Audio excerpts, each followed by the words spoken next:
my name is David Friedlaender, and I guess we could leave that up. We have another little drawing here, and hopefully,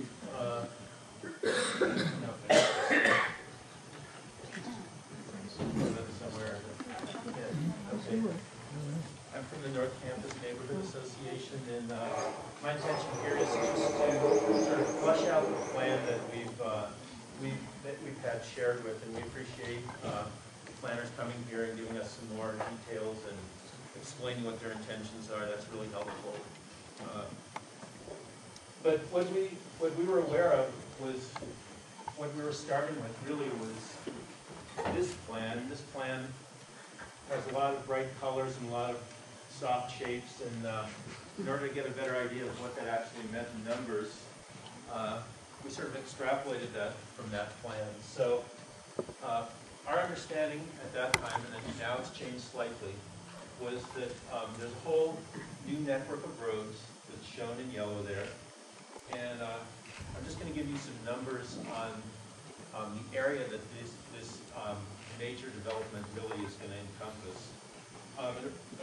And these are very crude calculations, but just to get some idea, that we figure maybe 10 to 13 acres of new paving for these roads. Here's that connection, and we understand that maybe this isn't happening now just like that. Let me run through this because the print is pretty small, so you may not be able to see it everywhere. The pink designates existing buildings very truly that have been built or are being built, such as the Cancer Center and the Tri-State Lab building. Those are those two buildings going up that you can see from Indian School, and the Domenici Center. This sort of gray color would be projected parking, and we heard some parking figures earlier from the planners. And then this more red color is an extrapolation of those circles that were shared on the draft master plan. And so in a crude estimation, we're talking about 2 to 3.5, maybe million square feet of new building over the next 20 years. And that depends on the amount of surface area that covers depends on how many stories those buildings are built, obviously. So, and the estimation of the people that would bring in would be 17,000 to maybe 20,000 people coming in to occupy those buildings. The roof area of those buildings is probably between 20 and 36 acres of roof. 70 to 20,000 people over what period of time? Well, on the full build-out.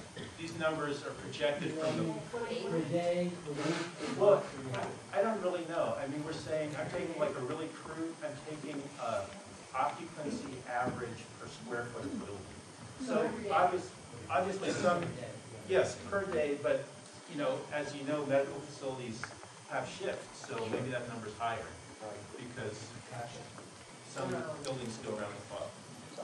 And parking figured about 4,000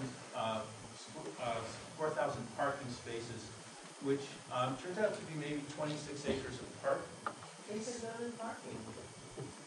Well, I think what they were saying was, I mean, I don't want to speak for them, but the parking configuration is going to change.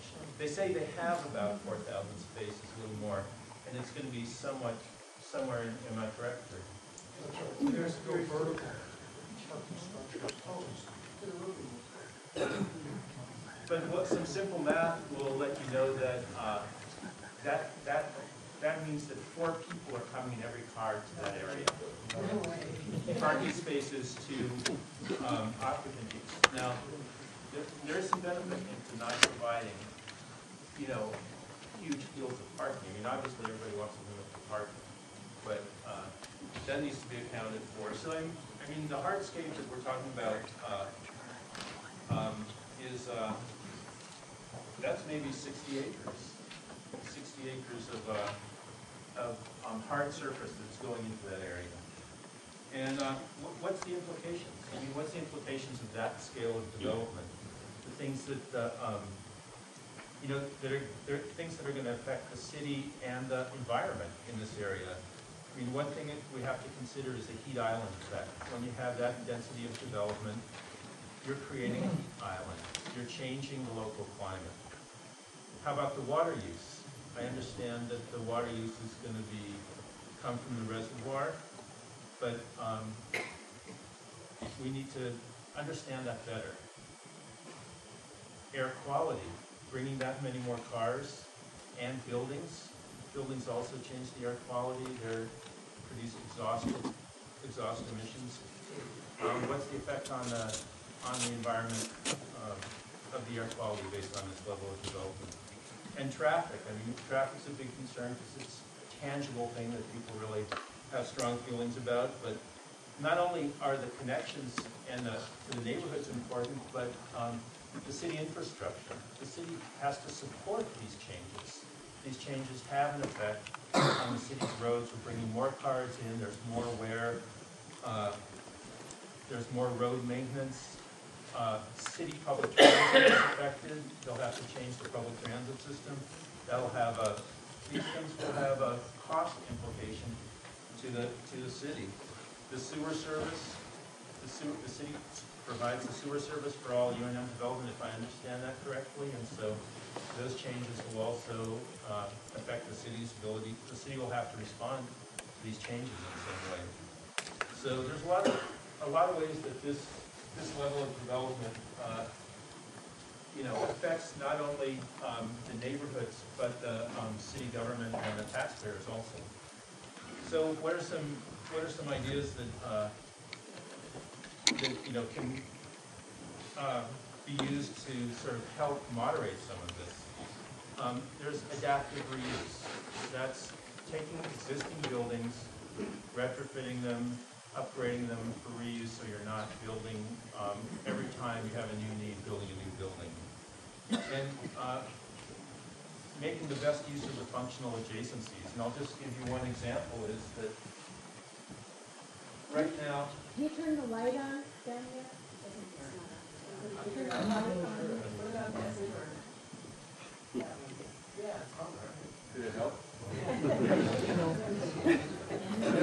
There's a daycare center right here, right now, right? And this is, right now, this is an open space.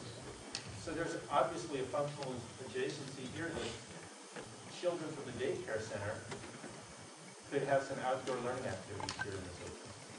That's an example. Healthcare facilities versus healthy communities. A lot of these buildings are designed to be healthcare facilities for the benefit of the entire city and possibly residents of the state as well.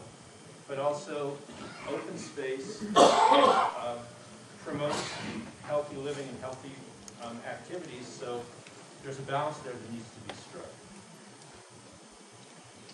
And I guess finally, just to, so let me just sum up the numbers again. We're talking about 2 to 3 million square feet of new building, maybe 17,000, 20,000 people coming in, and you can correct me if I'm wrong, 20 to 36 acres of roof area, that means, at parking we discussed, and maybe 10 to 12 acres of roadways. And I guess lastly, I'd just like to point out that we talked about growth and how to do growth and the projected what's going to happen is how we do it and if we do it in a smart way. But I'd like to point out that as growth happens, our cities and spaces get more dense. And as they get more dense, the open spaces become more valuable and they become more aggressive. And I think a lot of people here really do not understand why at every development proposal, this open space right here, however you want to define it, is being targeted as one of the first places to develop, when its adjacency to the existing open space makes it even more valuable as an open space.